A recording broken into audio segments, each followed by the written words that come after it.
Hey there. This is like what, fifth episode that I made? Well, the fifth video that I made today. I don't care. I know it's like I like talking to you guys where things get rough, and I want you guys to know that you're not alone if you're going through the same thing. I am currently going through depression, and I'm fixing it. I mentioned that in the other videos, but I really need to talk about what depressed me to this point that I know of at the moment. So, here we go. When I was young, I was 6, and my mom and dad broke up. Well, they divorced each other because my dad was a cheater, and he cheated on her. And so he went away, and my mom went away with us, me and my little brother. And so we lived with my grandfather for years.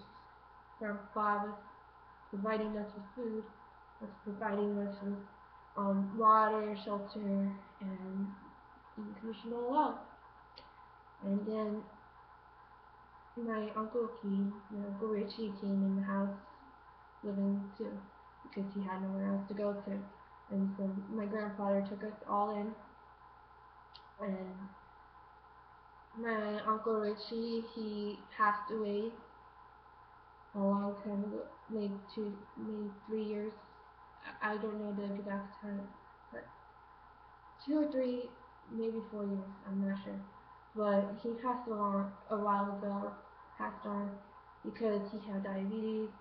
When he didn't know it, he had a heart attack, and so he was just having a not good time, and he had a heart attack. My grandpa picked him up, put him on the bed, and called the ambulance because of the adrenaline rush that he went through. So that's pretty much, like, we lost my uncle, and it was, at the time I wasn't really thinking of, like, I didn't shed a tear for him, but I knew he meant a lot to my cousin Dana, and because that's her father, and it just reminded me that people go pretty fast. When you don't see it coming, it just happens, and you would never know until it actually happens, and it's too late. So that's my Uncle Richie's story.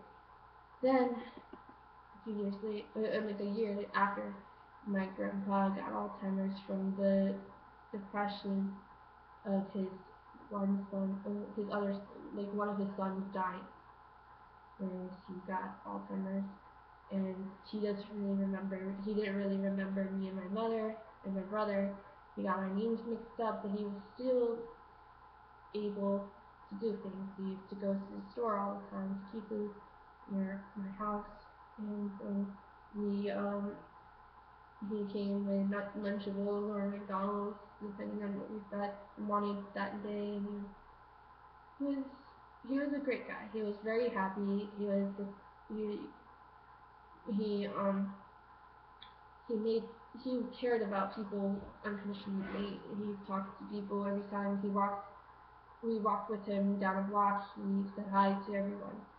He Even if he didn't know that person, he said hi and was very polite, and he was just very kind to people. And then a few years later, he got worse, and he got worse.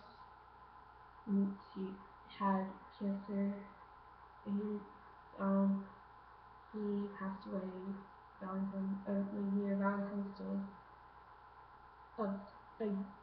of last year or the year before. I'm not sure. And then that's when everything just went to shit. Like, because my grandpa, we were so dependent on my grandfather. He helped us through everything. He was the one that got money every month for this house, and he bought food every day. He went to the store every day to get something for that day to eat, and he couldn't do it anymore after he got sick. He got cancer, and he couldn't walk anymore, and then he just died eventually. So when he died, everything that we depended on was just taken away from us. The money that we got was taken away. So my mom didn't really get much money, only child support. But even that got taken away because I got older and my brother got older, and that money just went away. And then we struggled with silver, and with we were in $8,000 worth of debt for this house at one point, but luckily went to welfare, and that fixed it. They paid it enough, but now we're in the same. We lost welfare because I got really sick because of my diabetes. Because I found out I got diabetes when I had premature diabetes at 11, and then as I grew up, I just kept eating normal things, and just the things that I normally ate that were sugary, and I ate a lot of candy, and I ate a lot of junk food, and then I just pretty much fucked up my pancreas to the point I had to go to the hospital. I was in Florida for 8 months with my dad because I was trying to do something in my life, and I wanted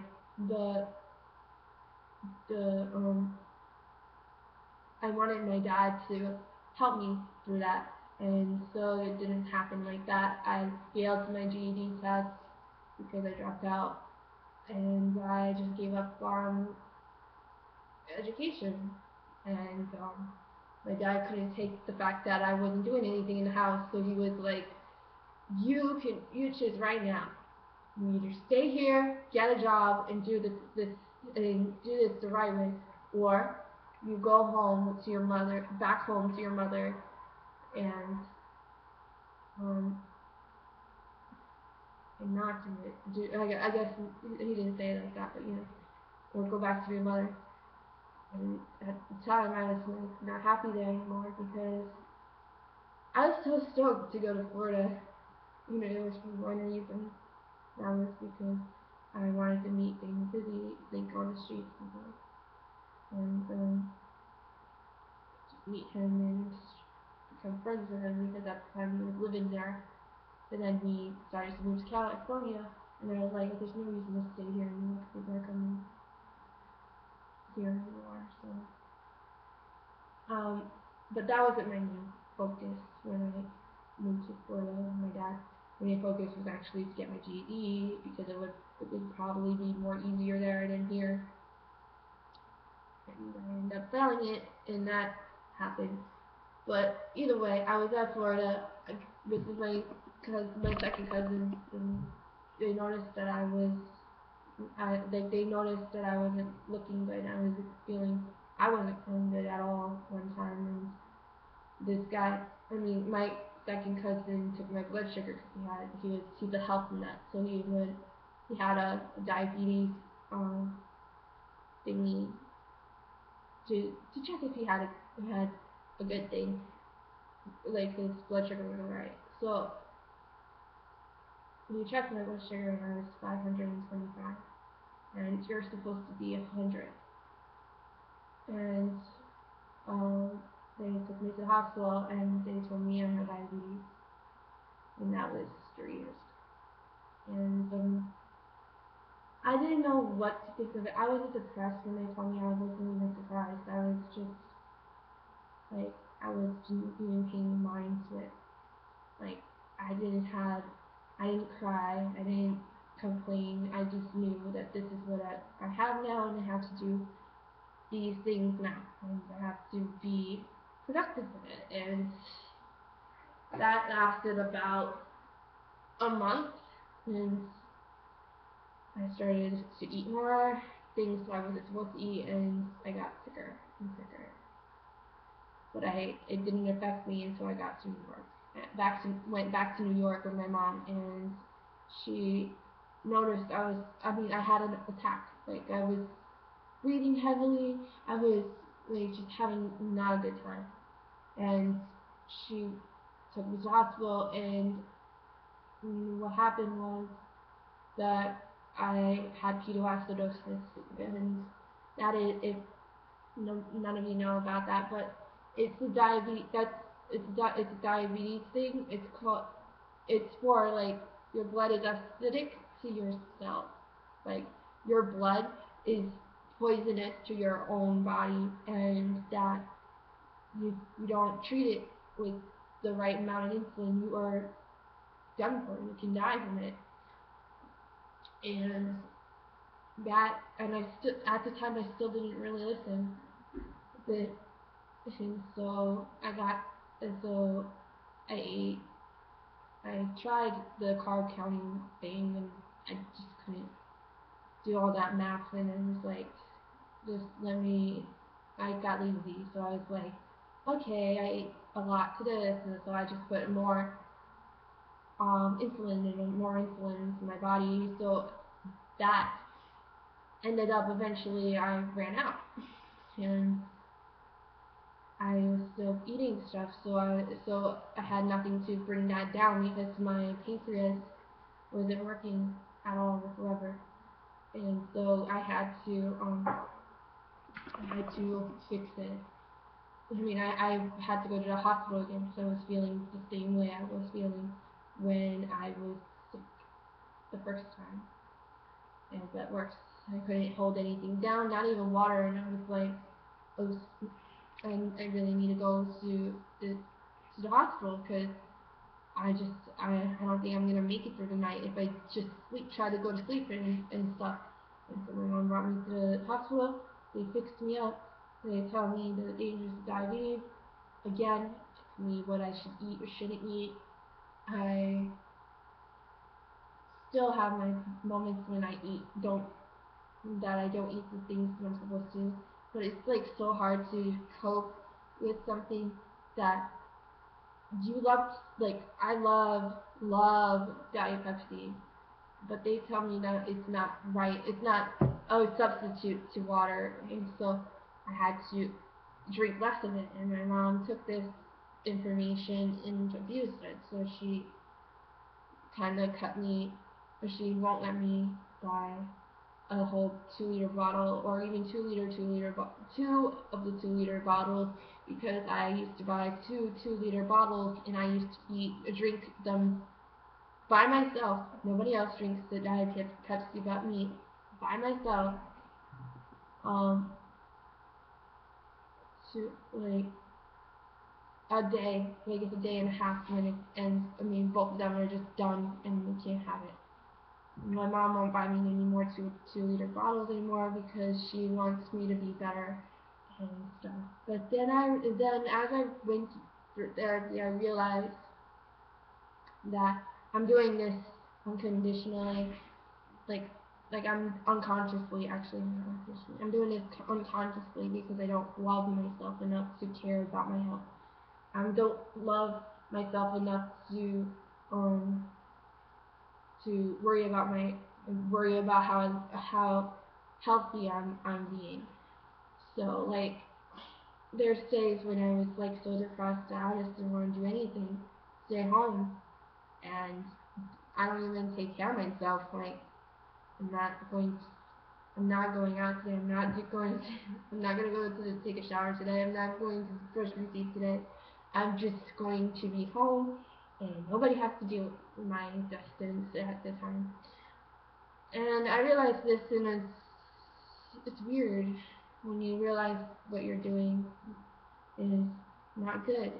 And it's like I was killing myself unconsciously, because I knew that I'm supposed to do these things with my diabetes, but I care about the food more than the actual health thing, health part of it. Like, I can't, it's to keep me healthy. Like, I just, and it's gonna always be that way until I fix myself and feel better about myself and start loving myself. And I hope one day I do find find my calling and do that calling and do something about it and do stuff with it. Like there's so many things I want to do, but my depression is taking over my body. Like I have no control over it much anymore. So when I went to the hospital recently, I told myself, I gotta see a therapist. This has to be finished. We have to squash this issue. This depression is killing me, and I need to do this. So I asked for a social worker. Social worker assigned me to a therapist, and I went to the therapist. The therapist assigned me to a psychologist, so I can get the pills I need to be able to function correctly. And I know people are like there's people out there that are antidepressants, but I'm at the point where I don't even think I can control myself without it. And it's not like that came out wrong actually. Like that came out wrong. I mean I'm not addicted to them, but like I know that I probably won't be able to. Sorry, I got distracted by my cat. Sorry. Um, I probably won't be able to get the motivation by myself, and I need something. Eventually, I'm gonna probably be off them, and I don't have to deal with that anymore. But at this point in time, I need it, and it's going to hopefully help me. And if it doesn't, then I guess I'll just get off of it and try something new. So I'm going to therapy. I'm trying to figure out what is making me this way. I kind of think it's just because I just don't have any love for myself. And the fact that I feel like I'll be abandoned one day, all alone, nobody is helping me anymore because they just had it with me. And just once I give them what they want, they're going to leave me. Like I feel like that could happen. And so those are things that I think about when I'm depressed, and it's just crazy. So yeah, that's my whole thing on depression. If you guys are going through depression, you can get through it. I'm sure you can. I mean, therapy is helping me. It can help you. It depends on the person. I'm not saying go. Go like no matter what, it's going to help you. But no, it just depends on the person and how they're willing to do it, or like if they want to. I mean, if they believe in it. I'm not. It's like, but in my case, it's helping me through it. And one day, I'm going to conquer these fears of the real world and be able to function right and make my dreams come true. And hopefully, it happens that way. Because I truly want my dreams to come true, because it's the only thing I have that's keeping hope in my heart. So, yeah, that's my little talk about how I'm going through depression, and I'm getting help, and it's helping me through a lot of things, and I probably eventually won't need anyone anymore. But until then, I'm going to keep doing this, and hopefully it works. I've seen Damon Busy bounce back from his depression. I've seen Drake Christopher bounce back from his depression. Recently he found a thing to help him with his depression by going out more, he got a job to get out of the house. And that's something I'm gonna probably tax myself like, because my therapist gave me a pamphlet to display to help with skills and stuff, but it'll get me out of this, and it's not mandatory that I have to go every day. And that sounds great. I mean, because there's times when you just don't want to go somewhere, and then you just want to stay home. So it's great. It's volunteer work. You don't get paid for it, but it would get me out of this house. I'm considering it. Maybe if it works for Drake, I'll definitely say yes to it. But if it doesn't work for Drake, I have to decide if I want to try it myself, because we're not the same people, and sometimes this works for some people, the other people don't. So yeah, I'm gonna get through this depression. I'm going to conquer it all, and I hope. So see you guys. Peace, keys. I hope this explains something. I don't know. It's pretty much me telling you guys that about my depression. I didn't really give advice, really, but all I have to say is don't quit on your life. You need to live your life. Keep living. Keep pushing forward. Find something small that will probably become a big flower in the end, and then you go to that flower and you snip it, and then you have a great time. You take baby steps and do what you do, and be happy. Try to be happy, and it's not the end. You have to realize that it's not the end. This depression can be the worst of worst, but you can get through it. You can fight this war between depression and you, and one day you'll find your happiness, like Damon did, like Drake did, like everybody that I watched did. And even once you get there, and you'll still have some bumps in the road, but you will do well. You have to believe in yourself. You have to believe that you will get better. You have to look and see who you really are, and find the things that bug you and conquer them or face them. And then you'll be able to deal with depression. So this current time, I'm afraid to go out in my house often because I see so much darkness with it. But eventually I'm going to finally see more of the good things in life, and I have a good feeling that I will.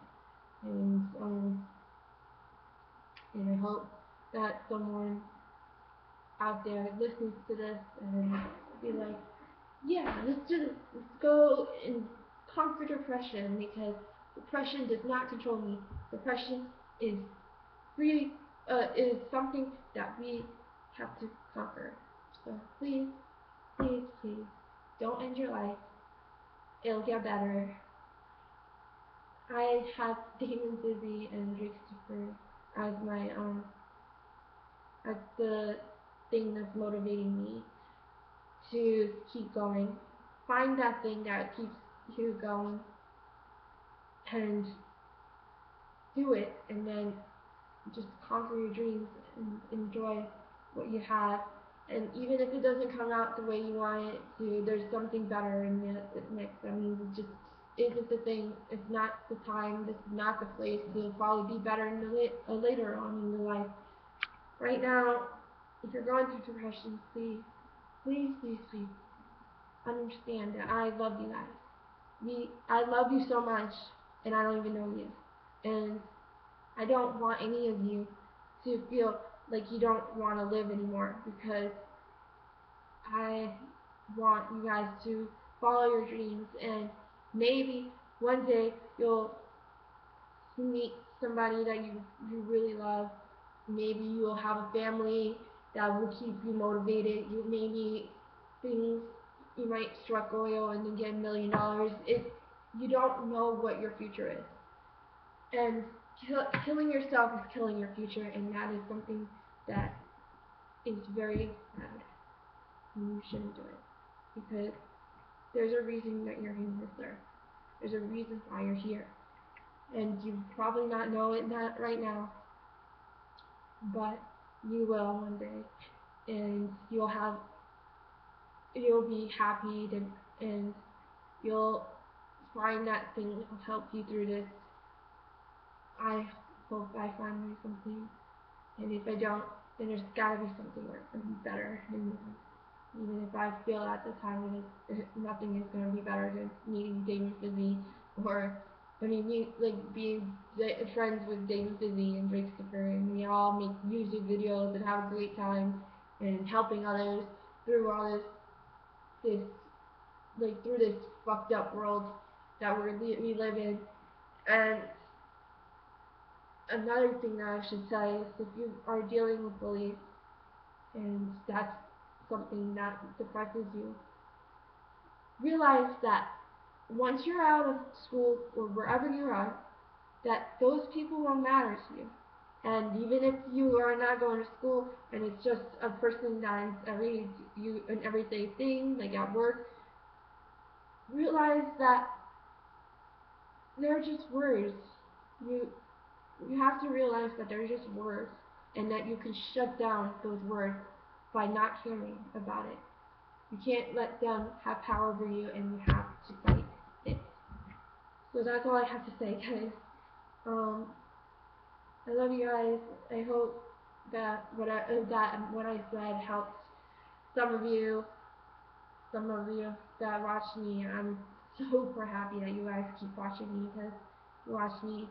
I'm I'm I'm glad. I'm just a girl that just rants about things, and I'm happy that I have people that watch me and see like get to see my message in this whole thing, and I hope all is well for everyone. And I'm gonna go. Peace.